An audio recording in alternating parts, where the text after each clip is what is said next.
नमस्कार, इस बुलेटिन में आप सभी का स्वागत है। मैं हूं आपके साथ पल्लवी राजपूत। रुख करते हैं खबरों का। मध्य प्रदेश में कोविड-19 महामारी से जूझ रही इंदौर पर अब चक्रवाती तूफान निसर्ग का खतरा मंडराने लगा है। पूर्वी अरब सागर से उठा ये डीप डिप्रेशन चक्रवाती तूफान महाराष्ट्र और गुजरात के तटीय इलाकों से होते हुए इंदौर संभाग में प्रवेश करेगा, जिसकी रफ्तार 50 से 60 किलोमीटर प्रति घंटे हो सकती है।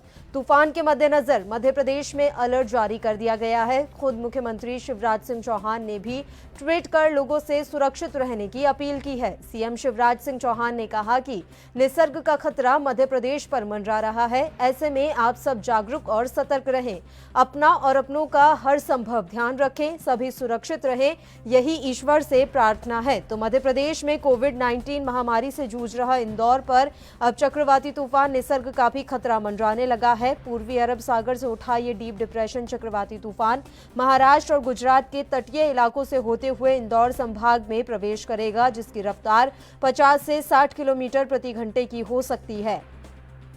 तूफान के मद्देनजर मध्य प्रदेश में अलर्ट जारी कर दिया गया है। खुद सीएम शिवराज सिंह चौहान ने भी ट्वीट कर लोगों से सुरक्षित रहने की अपील की है। सीएम शिवराज सिंह चौहान ने कहा कि निसर्ग का खतरा मध्य प्रदेश पर मंडरा रहा है, ऐसे में आप सब जागरूक और सतर्क रहें, अपना और अपनों का हर संभव ध्यान रखें, सभी सुरक्षित रहें, ईश्वर से हमारी यही प्रार्थना है। तो मध्य प्रदेश में कोविड-19 महामारी पहले से ही काफी व्यापक स्तर पर है, ऐसे में अब चक्रवाती तूफान निसर्ग का भी खतरा मंडरा रहा है।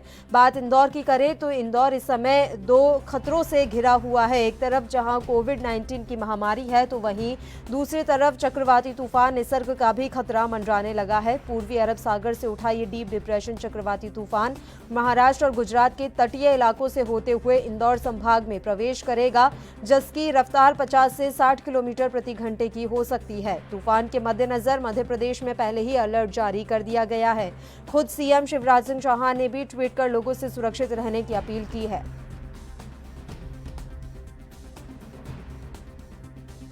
सीएम शिवराज ने कहा कि निसर्ग का खतरा मध्य प्रदेश पर मंडरा रहा है, ऐसे में आप सब जागरूक और सतर्क रहें, अपना और अपनों का हर संभव ध्यान रखें, सभी सुरक्षित रहें, ईश्वर से यही प्रार्थना है।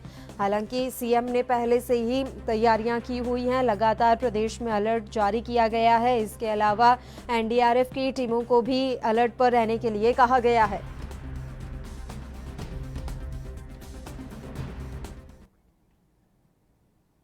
मध्य प्रदेश के इंदौर में मोदी सरकार 2.0 के कार्यकाल के 1 साल पूर्ण होने पर बीजेपी के राष्ट्रीय महासचिव कैलाश विजयवर्गीय ने प्रेस कॉन्फ्रेंस की। इसी दौरान उन्होंने कहा कि किस तरीके से बीजेपी ने कोरोना में लड़ा है और दूसरे देशों के मुकाबले हमारे यहां पर कम क्षति हुई है। वहीं पूरी प्रेस कॉन्फ्रेंस में बीजेपी के गुणगान करते रहे कैलाश विजयवर्गीय। इसके अलावा वो मोदी जी के गुणगान करते हुए भी नजर आए। साथ ही उन्होंने पश्चिम बंगाल की सीएम ममता बनर्जी के बारे में कहा कि वह कोरोना में अच्छे से व्यवस्था नहीं संभाल पाई और उन्होंने वहां की जनता के लिए कुछ भी नहीं किया। एक सवाल पर कैलाश विजयवर्गीय ने कहा कि राहुल गांधी जी ने देश का कबाड़ा कर दिया है, मोदी जी ने नहीं किया है। उन्होंने बताया कि हमारे देश की जीडीपी का 10% लोगों को दी गई है, वहीं दूसरे देशों ने इस तरह की कोई भी चीजें नहीं की, इस तरह का कोई कदम नहीं उठाया। अमेरिका ने अपनी स्वयं की जमा पूंजी अपने लोगों के खाते में डाली। यह हमारा भारत है, भारत को भारत के हिसाब से ही चलाना होगा। तो मध्य प्रदेश के इंदौर में मोदी सरकार 2.0 के कार्यकाल के 1 साल पूर्ण होने पर बीजेपी के राष्ट्रीय महासचिव कैलाश विजयवर्गीय ने आज प्रेस कॉन्फ्रेंस आयोजित की। इस पीसी के दौरान उन्होंने कहा कि जिस तरीके से बीजेपी ने कोरोना काल में अपनी क्षमता दिखाई है और भारतीय जनता पार्टी जिस तरह से कोरोना से लड़ी है, उसी का नतीजा है कि दूसरे देशों के मुकाबले हमारे यहाँ पर क्षति जो है वो कम हुई है। इसके अलावा हम आपको बता दें कि पूरे प्रेस कॉन्फ्रेंस के दौरान कैलाश विजयवर्गीय सिर्फ भारतीय जनता पार्टी के गुणों का बखान करते रहे, मोदी जी के गुणगान करते हुए वे नजर आए। और पश्चिम बंगाल के सीएम ममता बनर्जी को इस प्रेस कॉन्फ्रेंस में उन्होंने आड़े हाथों लिया। उन्होंने आरोप लगाते हुए कहा कि कोरोना की जो ये घड़ी चल रही है, संकट की जो ये घड़ी है, इसमें अच्छी व्यवस्था सीएम ममता बनर्जी नहीं कर पाई हैं। साथ ही उन्होंने कहा कि पश्चिम बंगाल की जनता के लिए कुछ भी नहीं कर पाई ममता बनर्जी। एक सवाल के जवाब पर उन्होंने ये भी कहा कि राहुल गांधी ने देश का कबाड़ा कर दिया है, जबकि मोदी जी ने देश को संभालने का काम किया है। इस देश की एकता और अखंडता के लिए किसी राजनीतिक दल का पहला बलिदान था वो डॉक्टर श्यामा प्रसाद मुखर्जी का था और धारा 370 के खिलाफ यह आंदोलन था। हम बहुत छोटे थे, शाखा में जाते थे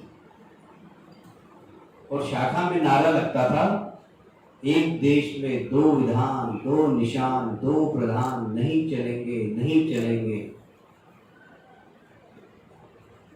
ये नारा लगता था। हम बहुत छोटे थे। दूसरा नारा और लगता था कश्मीर को लेकर कि कश्मीर सारा के सारा है, जहां हुए बलिदान मुखर्जी वो कश्मीर हमारा है, वो कश्मीर हमारा है, वो सारा का सारा है। हम बहुत छोटे थे, हमें पता नहीं था धारा 370 क्या है, डॉक्टर श्यामा प्रसाद मुखर्जी कौन है। पर जब होश संभाला तो लगा कि धारा 370 इस देश के अंदर जो संविधान है 35A, ये हटना बड़ा मुश्किल है। हमारे जैसे कार्यकर्ताओं को लगता था और मुझे कहते हुए ये बहुत गर्व है कि इस देश से मोदी जी के नेतृत्व में गृह मंत्री अमित शाह जी की चाणक्य नीति के कारण एक दिन में धारा 370 हट गई। मैं उसका प्रत्यक्षदर्शी था, मैं सौभाग्यशाली हूं कि मैं उस समय पार्लियामेंट में था। छत्तीसगढ़ के मुख्यमंत्री भूपेश बघेल को प्रदेश की जनता की संतुष्टि के मापदंड पर देश में दूसरे नंबर के मुख्यमंत्री का तमगा दिलाया है, जबकि उनसे आगे सिर्फ ओडिशा के सीएम नवीन पटनायक हैं। कोरोना के संक्रमण की वजह से देश भर की अर्थव्यवस्था चरमराई हुई है। उद्योग धंधे बंद हैं। भुखमरी से बेरोजगारी और महंगाई की मार से जनता त्रस्त है। कोरोना देश भर में भयानक रूप धारण कर चुका है, लेकिन खास बात यह है कि अन्य राज्यों की तुलना में छत्तीसगढ़ में भूपेश सरकार इसे सीमित रखने में कामयाब हुई।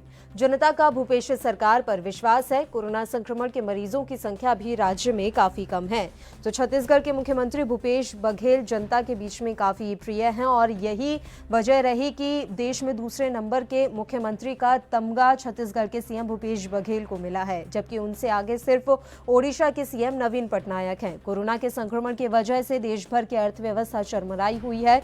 उद्योग धंधे बंद हैं। भुखमरी से बेरोजगारी और महंगाई की मार से जनता त्रस्त है। कोरोना देश भर में भयानक रूप धारण कर चुका है। सी वोटर AINS के सर्वे में छत्तीसगढ़ के मुख्यमंत्री भूपेश बघेल का देश के टॉप 2 मुख्यमंत्रियों में होना पूरे छत्तीसगढ़ के लिए गौरव की बात है, खुशी की बात है। मुख्यमंत्री भूपेश बघेल की सरकार ने जिस तरीके से किसानों का धान 2500 रुपए में खरीदा, किसानों की कर्ज माफी की, भुखमरी और कुपोषण के खिलाफ एक बड़ी लड़ाई चालू की, DMF के पैसे का उपयोग कुपोषण के खिलाफ और स्वास्थ्य सेवाओं के लिए, शिक्षा की बेहतरी के लिए कोशिश की, माओवादी इलाकों में बंद पड़े स्कूल खोले गए। इन सारे कारणों से पूरे छत्तीसगढ़ में एक अभूतपूर्व विश्वास का वातावरण, भरोसा भूपेश बघेल जी की सरकार पर निर्मित हुआ है।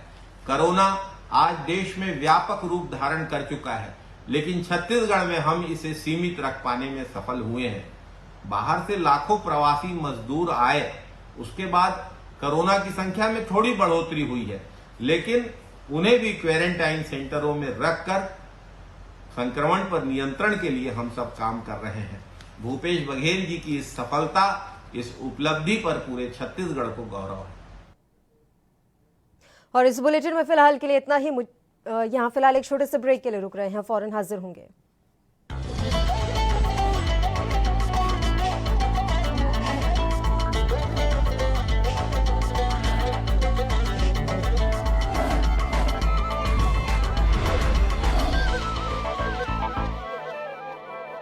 जनता पार्टी ने गुड गवर्नेंस को एक पैमाना माना, मापदंड माना है किसी भी वेलफेयर स्कीम्स को इंप्लीमेंट करने के लिए। और आपके ध्यान में होगा कि अटल जी के जन्मदिन के दिन 25 दिसंबर को हम सब गुड गवर्नेंस डे मनाते हैं।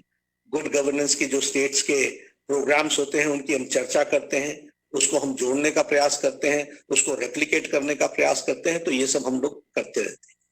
मुझे यह भी खुशी है बताते हुए कि BJP is the only political party which talks about good governance and always tries, there is an endeavour to bring good governance and how we can go forward. और ये मैं सिर्फ कहने के लिए नहीं कह रहा, आपके साथ मैं शेयर कर रहा हूं कि ऑल चीफ मिनिस्टर्स के साथ ऑफ द पार्टी हमारे प्रधानमंत्री जी साल में 3 बार बैठते हैं। We give some parameters to the chief ministers. They develop a report on that. A discussion takes place. A whole day conclave or discussion takes place where all chief ministers are given an opportunity to tell the prime minister and have a discussion, very frank discussion about the implementation of those on those parameters about the welfare schemes. ये हम साल में 3 बार कम से कम करते हैं, वैसे हम 4 बार भी करते हैं, लेकिन 3 बार तो हम करते ही करते हैं। उसी तरीके से मुख्यमंत्रियों का मुक्त मंथन अपने मंत्रियों के साथ ये भी हमेशा चलता है। हर एक प्रदेश का मुख्यमंत्री अपने मंत्रियों के साथ बैठ करके where are we going wrong, what immediate steps to be taken, what rectification has to be done, what introspection has to be taken, has to be done. ये एक कंटिन्यूअस प्रोसेस हमारे यहाँ चलता रहता है। इसलिए हम कह सकते हैं कि भारतीय जनता पार्टी एक ऐसी पार्टी है जो ये प्रयासरत रहती है कि गुड गवर्नेंस और परफेक्शन पर हम कैसे जा सकते। यहाँ पर मैं एक बात और भी कहना चाहूंगा कि जब हम प्रधानमंत्री जी के साथ बैठते हैं और जब पार्टी के लोग और मुख्यमंत्री बैठते हैं, तो जो गुड प्रैक्टिसेस हैं उसको भी हम शेयर करते हैं और उसको शेयर करने के साथ साथ अन्य स्टेट्स में भी वो रेप्लिकेट हो। इसलिए जब आपकी पीपीआरसी की रिपोर्ट आती है तो आप ध्यान में आता होगा आपको कि भारतीय जनता पार्टी की ही सरकारें हैं जिन्होंने बहुत से नए इनिशिएटिव्स लिए हैं। इसमें भारतीय जनता पार्टी आगे रहती है और हम चाहते हैं कि स्टेट्स उसको रेप्लिकेट करें। उसी तरीके से it is only BJP which goes for mayors conclave, which also organizes workshops of the ward members of the local elected representatives.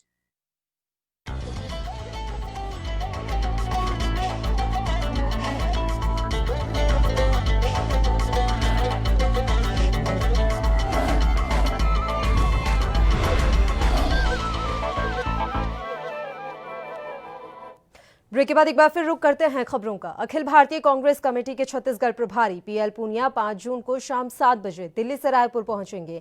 अपने 3 दिवसीय दौरे के दौरान पूनिया 6 जून को प्रदेश कार्यालय राजीव भवन में आयोजित होने वाली बैठकों में भाग लेंगे।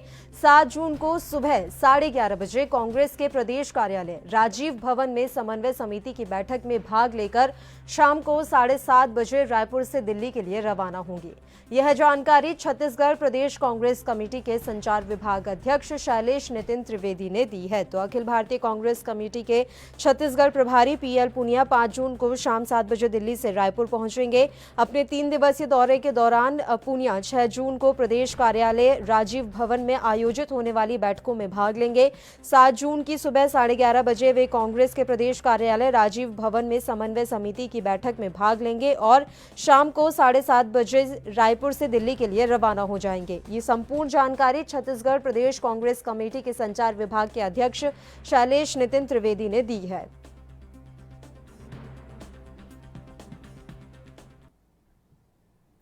वहीं मध्य प्रदेश के रीवा से बीजेपी के विधायक राजेंद्र शुक्ला की ओर से बॉलीवुड एक्टर सोनू सूद से मदद मांगने के कारण हंगामा मचा हुआ है। जबकि मध्य प्रदेश में सत्तारूढ़ पार्टी का विधायक होने के बाद उनका सूद से मदद मांगना दिल्ली की कांग्रेस नेता अलका लांबा को नागवार गुजरा। आम आदमी पार्टी छोड़कर कांग्रेस का दामन थामने वाली लांबा ने ट्वीट के जरिए बीजेपी विधायक पर तंज कसा है। कांग्रेस नेता ने अलका ट्वीट कर लिखा कि आंखों पर यकीन नहीं होता कि जो खुद विधायक हैं और पूर्व में मंत्री भी रह चुके हैं। मध्य प्रदेश और देश में इन्हीं की सरकार है, सीएम और पीएम इन्हीं की पार्टी के हैं। महाराष्ट्र में भी इनके सांसद और विधायक हैं, फिर भी मदद सोनू सूद से मांग रहे हैं। थोड़ी तो शर्म होती तो इस्तीफा देकर घर बैठ जाओ, बेहतर होगा। रीवा से बीजेपी विधायक और मध्य प्रदेश के पूर्व मंत्री राजेंद्र शुक्ला ने बॉलीवुड एक्टर सोनू सूद को टैग करते हुए लिखा, सोनू सूद जी ये रीवा सतना मध्य प्रदेश निवासी काफी दिनों से मुंबई में फंसे हुए हैं और अभी तक वापस नहीं पहुंच पाए हैं। कृपया इनको वापस लाने में हमारी मदद कीजिए। जबकि विधायक के ट्वीट का जवाब देते हुए सोनू सूद ने लिखा, सर अब कोई भाई कहीं नहीं फंसेगा, आपके प्रवासी भाई कल आपके पास भेज देंगे। सर कभी एमपी आया तो पोहा जरूर खिलाना। तो मध्य प्रदेश के रीवा से बीजेपी के विधायक राजेंद्र शुक्ला की ओर से बॉलीवुड एक्टर सोनू सूद से मदद मांगने के कारण इस समय सियासी हंगामा मचा हुआ है। मध्य प्रदेश में सत्तारूढ़ पार्टी का विधायक होने के बाद उनका सूद से मदद मांगना दिल्ली की कांग्रेस नेता अलका लांबा को नागवार गुजरा। वो लगातार इस मसले को लेकर विधायक के साथ साथ बीजेपी की सरकार को घेर रही हैं। आम आदमी पार्टी का दामन छोड़कर कांग्रेस में शामिल हुई लांबा ने ट्वीट के जरिए बीजेपी के विधायक पर तंज कसा। कांग्रेस नेता अलका लांबा ने ट्वीट के जरिए लिखा कि आंखों पर यकीन नहीं होता कि जो खुद विधायक हैं, पूर्व में मंत्री रहे हैं, मध्य प्रदेश और देश में इन्हीं की सरकार है, सीएम और पीएम भी इन्हीं के पार्टी हैं, यहां तक कि महाराष्ट्र में भी इनके सांसद और विधायक हैं, फिर भी इन्हें सोनू सूद से मदद मांगनी पड़ रही है। थोड़ी भी शर्म हो तो इस्तीफा देकर घर बैठ जाओ, बेहतर होगा।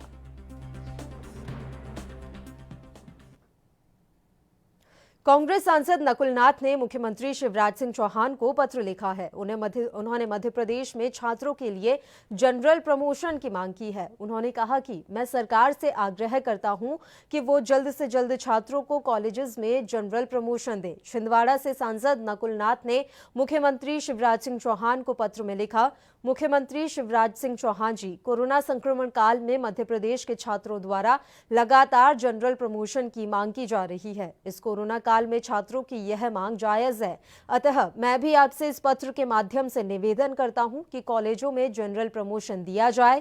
आपको बता दें कि कोरोना महामारी के दौर में प्रदेश में छात्रों की ओर से लगातार जनरल प्रमोशन की मांग उठाई जा रही है। छात्रों की मांग है कि प्रदेश के सभी कॉलेजों में परीक्षाएं जून जुलाई में कराने का राज्य सरकार का निर्णय वर्तमान समय में सही नहीं है। चौतरफा कोरोना का कहर बढ़ता जा रहा है। पढ़ाई से पहले विद्यार्थियों का जीवन सुरक्षित रखना महत्वपूर्ण है, इसलिए कॉलेज विद्यार्थियों को जनरल प्रमोशन दे दिया जाए। कांग्रेस सांसद नकुल नाथ ने मुख्यमंत्री शिवराज सिंह चौहान को पत्र लिखा है। उन्होंने मध्य प्रदेश में छात्रों के लिए जनरल प्रमोशन की मांग की है। उन्होंने अपने पत्र के माध्यम से लिखा कि मैं सरकार से आग्रह करता हूं कि वो जल्द से जल्द छात्रों को कॉलेजों में जनरल प्रमोशन दे दे। छिंदवाड़ा से सांसद नकुल नाथ ने मुख्यमंत्री शिवराज सिंह चौहान को पत्र लिखा है।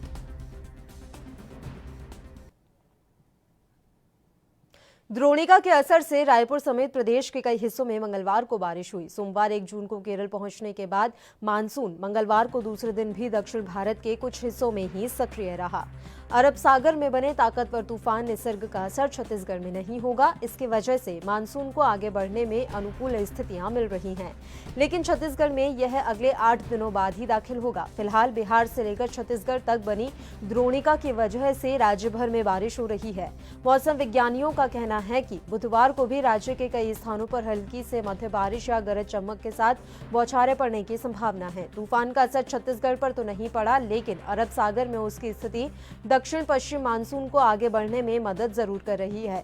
राज्य में पिछले 3 दिनों से हो रही बारिश की वजह से वातावरण थोड़ा ठंडा हो गया है। तो द्रोणिका के असर से रायपुर समेत प्रदेश के कई हिस्सों में बारिश हुई। जैसा कि पहले ही मौसम विज्ञानियों ने यह अंदेशा जताया था, भविष्यवाणी की थी, पूर्वानुमान लगाया था कि द्रोणिका के असर से रायपुर में बारिश होगी और इसका असर नजर भी आया। आज राज्य के कई इलाकों में बारिश हुई है। हल्की गरज चमक के साथ आज जगह जगह पर बारिश हुई। हालांकि बारिश की वजह से वातावरण जो है वो ठंडा हो गया है।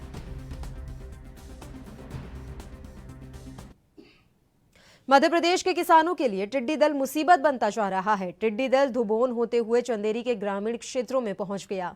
टिड्डियों को भगाने के लिए लोगों ने अपनी छतों पर खड़े होकर थाली तसले बजाकर टिड्डियों को भगाने की कोशिश की। इस दौरान एसडीएम देवेंद्र प्रताप सिंह सहित राजस्व विभाग और कृषि विभाग के अधिकारी कर्मचारी मौके पर पहुंच गए और टिड्डियों को भगाने के प्रयास किए गए। इस दौरान नगर पालिका की फायर ब्रिगेड से टिड्डियों के ऊपर कीटनाशक दवा का छिड़काव किया गया। इसके साथ ही स्थानीय रहवासी रहवासियों ने टिड्डियों को भगाने के लिए थाली तसले बजाए, आतिशबाजी की, साथ ही वाहनों के हॉर्न और गाड़ियों के सायरन बजाकर टिड्डियों को भगाया गया। कृषि विभाग के अधिकारी एसडीएम अरुण प्रताप सिंह ने बताया कि टिड्डी दल के कारण ज्यादा नुकसान नहीं हुआ है। टिड्डियों ने पेड़ों के पत्तों को जरूर थोड़ा नुकसान पहुंचाया है, लेकिन समय रहते ही टिड्डी दल को भगा दिया गया। नगर पालिका की फायर ब्रिगेड की गाड़ियों से भी टिड्डियों के ऊपर कीटनाशक दवा का छिड़काव किया गया। इसके साथ ही स्थानीय रहवासियों ने टिड्डियों को भगाने के लिए थाली तसले बजाए, आतिशबाजी की, साथ ही वाहनों के हॉर्न और गाड़ियों के सायरन बजाकर टिड्डियों को भगाया। कृषि विभाग के अधिकारी एसडीएम अरुण प्रताप सिंह ने बताया कि टिड्डी दल के कारण ज्यादा नुकसान नहीं हुआ है। टिड्डियों ने बस कुछ पेड़ों के पत्तों को थोड़ा नुकसान जरूर पहुंचाया है।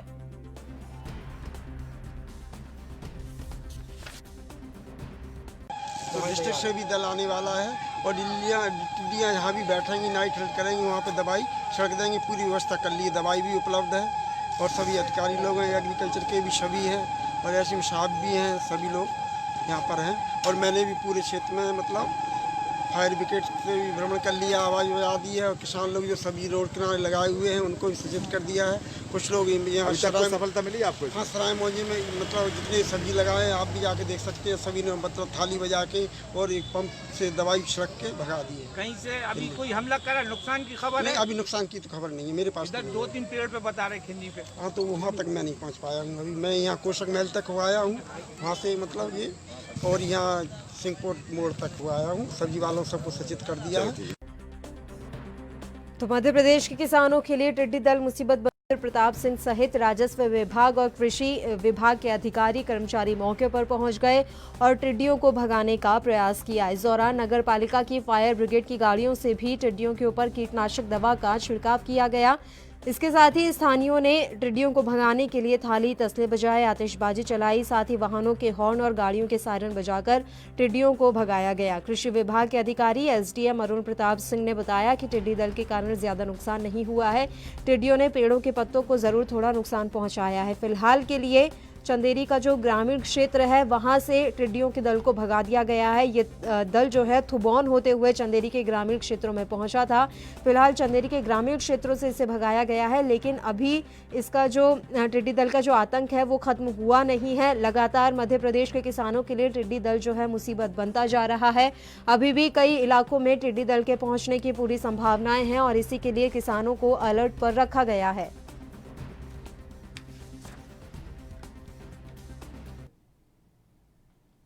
बीजेपी के राष्ट्रीय प्रवक्ता संबित पात्रा को पुलिस ने तीसरी बार नोटिस जारी किया है। संबित को पहले 20 मई फिर 2 जून को रायपुर बुलाया गया, लेकिन वह एक बार भी पेश नहीं हुए हैं और अब 8 जून को तीसरी बार उन्हें बुलावा भेजा गया है। इस बार वे आएंगे या नहीं, यह राजनीतिक गलियारे में चर्चा का विषय है।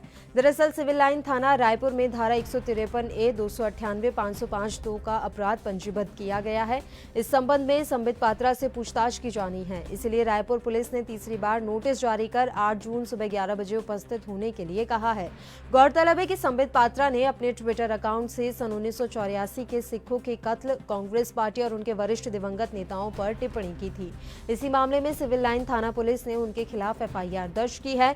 जांजगीर चांपा में भी बीजेपी के राष्ट्रीय प्रवक्ता संबित पात्रा की ओर से पूर्व प्रधानमंत्री पंडित जवाहरलाल नेहरू और राजीव गांधी के खिलाफ अपमानित करने वाले ट्वीट पर युवा कांग्रेस ने नाराजगी जताते हुए पुलिस में मामला दर्ज कराया था।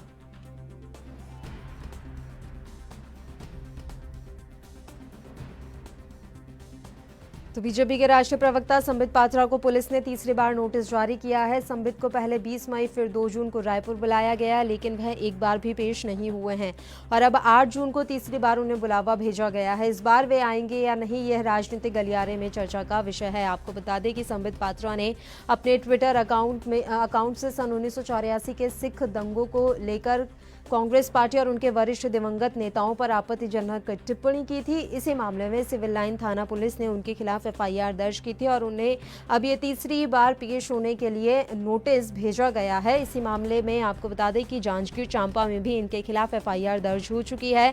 जांजगीर चांपा में बीजेपी के राष्ट्रीय प्रवक्ता संबित पात्रा को लेकर एफआईआर दर्ज की गई है। खबर पर ज्यादा जानकारी के साथ रायपुर से हमारे संवाददाता मनोज शुक्ला इस समय फोन लाइन पर जुड़े हुए हैं। मनोज, पूरी जानकारी हम आपसे चाहेंगे। संबित पात्रा को तीसरी बार नोटिस भेजा गया है, क्या लगता है कि इस बार वो अपनी सफाई पेश करने के लिए आएंगे या नहीं?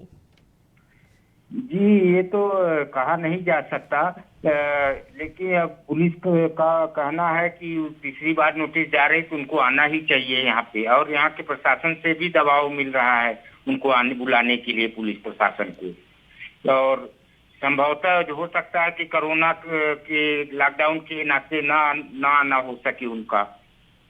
तो मनोज, वो 2 बार पहले भी पेश नहीं हुए हैं, क्या उसके लिए उनकी तरफ से कोई कारण दिया गया है कि आखिर वो क्यों नहीं हो पाए पेश?